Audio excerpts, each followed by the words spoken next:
Alrighty, welcome back everyone. We just talked about the early signing day, gave you a little bit of an update on everyone that won the week, everyone that lost the week. Definitely a lot of stuff that will continue to happen around the recruiting world, but let's talk about the other part of recruiting. Let's talk about the transfer portal because a lot of people have started to turn their focus there. Early signing day is coming to an end today. Definitely a lot of coaches and other staff members making their plans for what the portal is going to look like for them. And let's go ahead and jump into this thing because we got a lot of players in here. We got a lot of guys to talk about, and we'll start with the quarterbacks because I think it's a relatively interesting group with a lot of different guys. You have Connor Wegman kind of starting the pace here. I think overall this group is really impressive. The top four guys to me are the ones that kind of stand out. I think those are immediate starters somewhere. I think they will be game changers somewhere. The rest of the guys will likely get starting jobs somewhere, including Sluka, Castellanos, and Coulandria, but I think those top four guys are your real difference makers in this group if I had to imagine.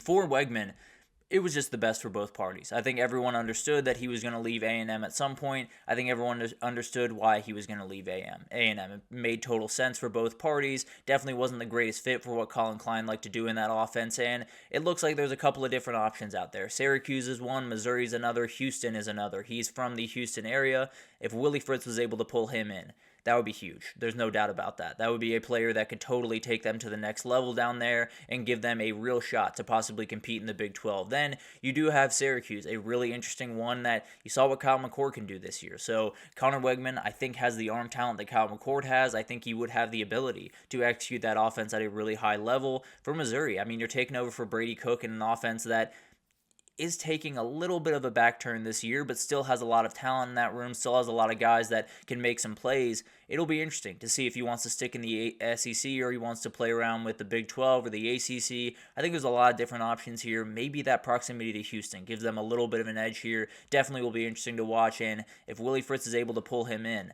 you're going to watch out for the Cougars next year. It'll be interesting to see what they can do. And then Miller Moss at number 2, a very talented guy. I still think he has an NFL future. I think this guy's arm talent is very clear. His poise in the pocket is good at times, not good at others. Definitely one of those things that he's going to have to work on. But it looks like he could go the Jack Plummer, the Tyler Shuck path. It sounds like Louisville is the leader here. It would be a great fit. Him and Jeff Braun feel like a match made in heaven. I think he would do an incredible job. I think he would do maybe even better than Jack Plummer and Tyler Shuck did there. I think he's a very talented guy. If Louisville was able to pull him in, I think it'd be a really fun team and definitely one that could possibly compete for a CFP spot next year. But definitely will be interesting to watch. Still a couple of teams to watch here outside of Louisville, but looks like that's the team to beat. Looks like the Cardinals are the ones you're going to want to watch, and we'll see what happens going forward there. For Jackson Arnold, the one that came out pretty much immediately when he left Oklahoma was Mississippi State, which makes sense. We have Jeff Lebby there, the old offensive coordinator for him. I think he would fit into that system very well. The question is, how well do they feel about Michael Van Buren? Do they go away from Michael Van Buren to go towards Jackson Arnold? Definitely a big-time question here. And then you have a couple others. You have Auburn. You have maybe UGA being involved in this one, which would be very interesting with their quarterback group they have. A group that is very talented, not necessarily quite as proven. It will be interesting to see if they go Jackson Arnold's route, if they feel confident in what Jackson Arnold can bring them compared to a Jaden Rashada or a Gunnar Stockton next year. Definitely will be an interesting conversation, and if Georgia brings this guy in, I have to assume it's for him to compete for the starting job. So definitely something to watch there. Georgia, I'm a little bit less likely to see this happening with, but maybe it does, and definitely Auburn and Mississippi State, I think, are two really big ones to watch here. For Caden Salter, a very talented guy that can do all types of things athletically, and two very interesting choices at first. You have Syracuse and Indiana. You have a Syracuse team that is a little bit more pass heavy.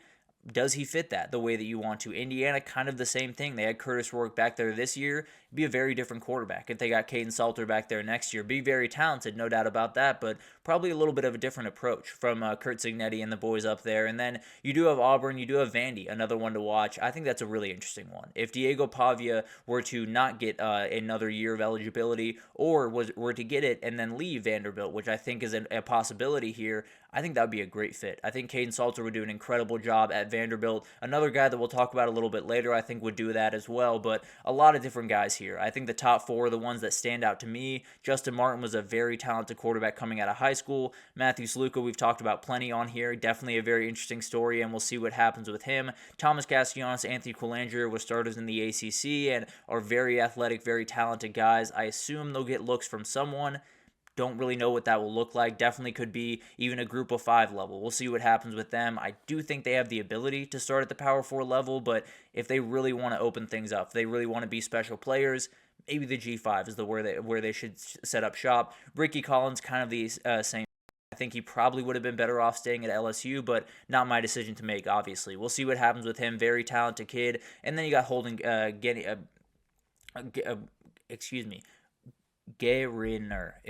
a very talented kid from Auburn. It looks like that Auburn quarterback group is going to get torn apart just a little bit in this transfer portal. We'll see what happens with that going forward. So a lot of really talented kids here. A lot of guys that I really like. Those 4 guys in particular, I think could be game changers wherever they go next. I think Miller Moss is a guy that could really take a team to a possible CFP berth. Even Jackson Arnold as well. Really like those 2 guys and cannot wait to see where they land.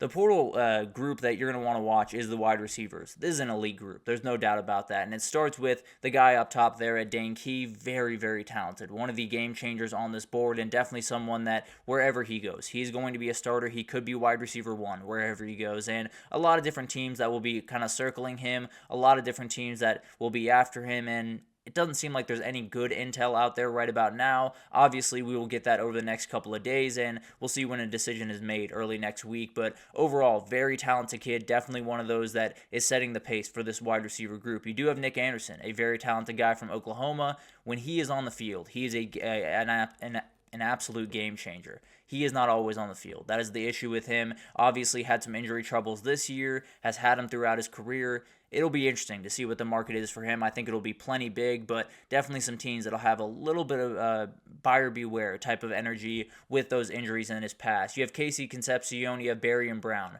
Those are the game changers to me. Those are my 2 favorite guys of this group because they can do everything. They can do anything you want all over the field. You have, for game-breaking speed, those are your 2 guys in this group, no doubt about that. It sounds like Colorado might be the team to watch for Concepcion. I think Kansas State's in there, Penn State as well. A lot of different teams that will be calling him. And then Barry and Brown, it looks like a lot of SEC teams, LSU, Ole Miss, possibly even Florida State getting involved. So a lot of different people will be around those 2 guys. I think Micah Hudson is an interesting one here, a former 5-star receiver. He committed to Texas Tech a year ago, and looks like it could be LSU. It sounds like LSU is leading the way right about now. Would be a huge pickup for them. I still expect A&M to give a call at some point, but we'll see what happens there. I think LSU right now is the one setting the pace. And then you do have CJ Daniels, a very talented guy there at 8. He's the guy that left LSU. Didn't necessarily hit the way that you wanted them to at LSU, but had a monster year at Liberty the year before that. South Carolina and Florida feel like the teams to watch there. So staying in the SEC, very talented kid. Whoever can get his hands on him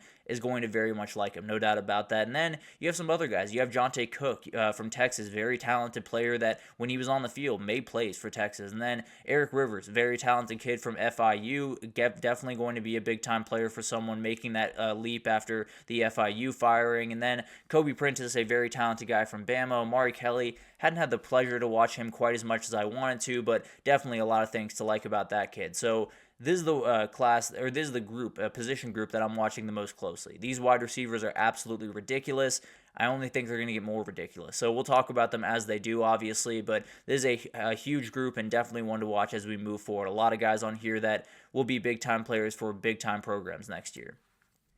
And then we'll just talk about the defense as a whole right here, and it starts with Prince Will Umanmielen.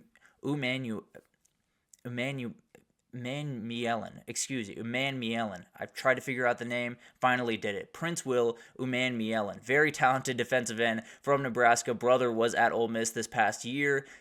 If he wants to join his old head coach, it'll probably be at Florida State, or his old defensive coordinator, It'll be at Florida State. Very talented kid, and definitely one that a lot of teams will be calling for. So Florida State will have to fight for him, but feels like the team that might have the inside track right about now. Jaheim Otis, very big kid. Definitely a guy that will get a lot of look from a lot of big-time teams. Definitely a guy that can still play in the NFL. I thought it was a little bit weird when he left Alabama halfway through the year.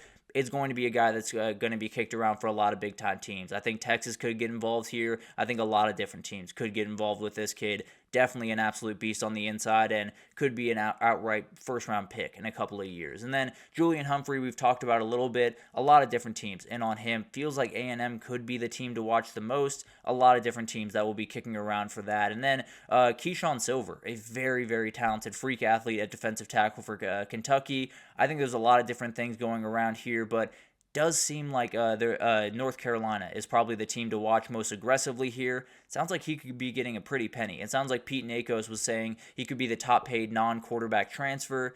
That would be crazy. A very, very talented kid, and definitely one that if North Carolina can pull him in, he's going to be a game changer in the SEC next year. Then you got the safety from Purdue, very talented kid. This is experience. There's no doubt about that. This is the most experienced product probably on this list. Cole Wisnowski is a very talented guy as well, but freshman of the year in the Big Ten in 2023, there will be plenty of suitors, but Notre Dame feels like the team to beat right about now. Makes total sense with what those safeties can do on the field and what this guy can do. It's going to be a real match made in heaven if you were to end up at Notre Dame. I love Cole Wisnowski. I think he's very talented from NDSU. He's a very veteran player at that safety position. I think he's going to have a huge net to choose from. It'll be interesting to see if he makes the jump to the Power 4, if he makes a jump to a little bit lower of a level. I think he's ready for the Power 4. Very talented kid. And then you do have Deshaun Womack, very athletic edge rusher. Hasn't quite hit the way that LSU wanted them to. Jakeem Jackson, very talented player on the edge for Florida. I think he could be a guy with a big-time net. Gabriel Brownlow-Dindy is kind of the same era of Jaheim Otis. Big kid, very highly recruited coming out of high school. I have to assume he gets some look. Kind of the same thing with Kelby Collins. A lot of really talented defensive tackles here that could totally change the way a team works. And I think when you talk about guys that you're going to want to watch, it's Uman Mielen. If FSU can get him in the cut, he's going to be a huge player for them. There's no doubt about that. And then a couple other players, just kind of watch here. Ahmad Hardy is a very talented running back from ULM. Went for over 1,300 yards this year, 13 touchdowns. Tons of teams are going to be out there looking for running backs. This is going to be the guy that I think they call most readily, at least right now. Obviously, more guys will be added to this group, but this is a freak. I think he's going to be an absolute dude in 2025 wherever he ends up, and I think he could end up at one of the big-time schools out there. Malachi Coleman, a former 5-star wide receiver coming out of Nebraska, has all the physical gifts you could possibly need to play wide receiver. The question is, can he put it all together? It's been a little bit of a slow start at Nebraska, hasn't been what he wanted it to be. It's definitely one of those buy low, sell high type of guys. If you can get him in the right situation, give him the right opportunities, he's going to make all types of plays for you. Now, it's been a little bit of a tightrope walk for Nebraska to do that. So it'll be interesting to see where he ends up, what the market looks like for him. If it's really big, a lot of teams feel very confident in his athletic ability. If it's a little bit smaller, they're seeing what they're seeing on film and they don't necessarily love it. So definitely will be interesting to watch that kid. I think he's one of the boomer bust type potential guys in this class. But then you got Hunter Zambrana, one of the few offensive linemen in the portal right now, kind of the world of the portal. You're not going to get a lot of elite offensive linemen out of the portal. This might be one of the guys that you do. An interior offensive lineman, 6'5", 300 pounds from Illinois State. This guy can go. Really, really talented guy and definitely will get his fair share of looks. I feel like Ohio State might be in on this one. I don't have any intel on that, but they need their offensive lineman, and this guy is right in the neighborhood. Would not be surprised if Ohio State got involved in this one, and there's a lot of different things that could happen around this guy. Very, very talented and definitely could be a huge player for someone that goes on a title run next year.